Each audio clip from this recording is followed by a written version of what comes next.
মা সাবিনা, আজকে তুই কলেজে যাস না। কেন আব্বু?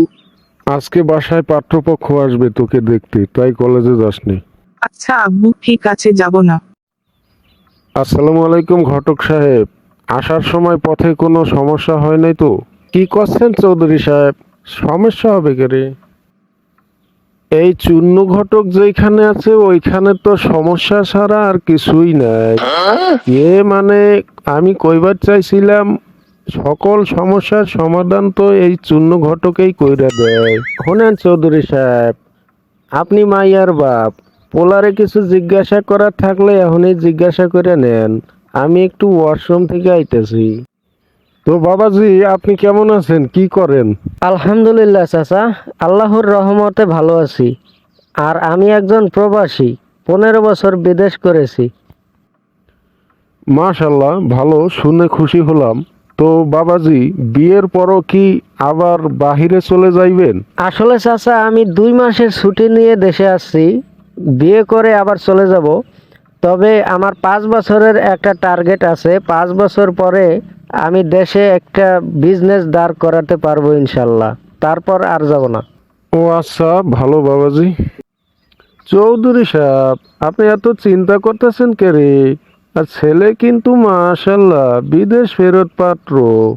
এখন আমরা যার জন্য এসেছি সেই মামনিকে একটু ডেকে আনেন। আসসালামু আলাইকুম। ওয়ালাইকুম আসসালাম। কেমন আছো মামনি? তোমার নাম কি? আলহামদুলিল্লাহ, আমার নাম সাবিনা আক্তার। মাশাল্লাহ, সুন্দর নাম। তো মামনি, তুমি কোন ক্লাসে পড়াশোনা করো?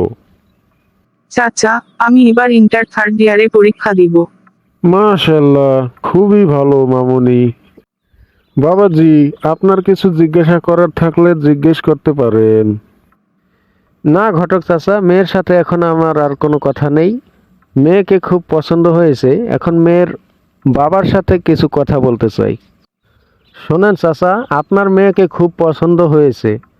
আল্লাহ আমাকে অনেক কিছুই দিয়েছে, আর কোনো কিছুর প্রয়োজন নেই। আমার কোনো দাবি দেওয়া নেই, শুধু একটা লক্ষ্মী বউয়ের দরকার। ঘরে আমার অসুস্থ মা আছেন, তার দেখাশোনার জন্য বউ না, মায়ের কাছে একটা মেয়ে দরকার। যে মেয়ের মতো মায়ের খেদমত করবে এমন একটা মেয়েই দরকার। আমি সেই গুণগুলো আপনার মেয়ের মধ্যে লক্ষ্য করেছি। চাচা, তাহলে আজকে আমরা আসি। আপনি আশা করছি খুব সুন্দর একটা রেজাল্ট আমাদেরকে জানিয়ে দেবেন। আপনার মেয়ের সাথে কথা বলে ঘটকের মাধ্যমে আমাকে জানিয়ে দেবেন খুব দ্রুত, কারণ আমার হাতে সময় খুব কম। তাহলে আজকের মতো চলি, আল্লাহ হাফেজ। কিরে মা, এখন তুই বল, ছেলেটাকে তোর কেমন লাগলো? আব্বু, একটা কথা বলবো তোমায়। হ্যাঁ রে মা, কি বলবি বল। শোনো আব্বু, আমি কোনোদিন তোমার কোনো কথা ফেলিনি। যখন যা বলেছো তাই শুনেছি। কখনো তোমার অবাধ্য হইনি। কিন্তু আজকে তোমায় বলবো, ছেলেটিকে আমি বিয়ে করতে পারবো না। কেন রে মা? আমার তো ছেলেটিকে ভালোই মনে হলো। আসলে আব্বু, আমি প্রবাসী কোনো ছেলেকে বিয়ে করব না। কারণ যারা বিদেশ করে, তারা টাকার পেছনে ছুটতে ছুটতে নিজেকে টাকার মেশিন বানিয়ে ফেলে। আমি কোনো টাকার মেশিনকে বিয়ে করতে পারবো না।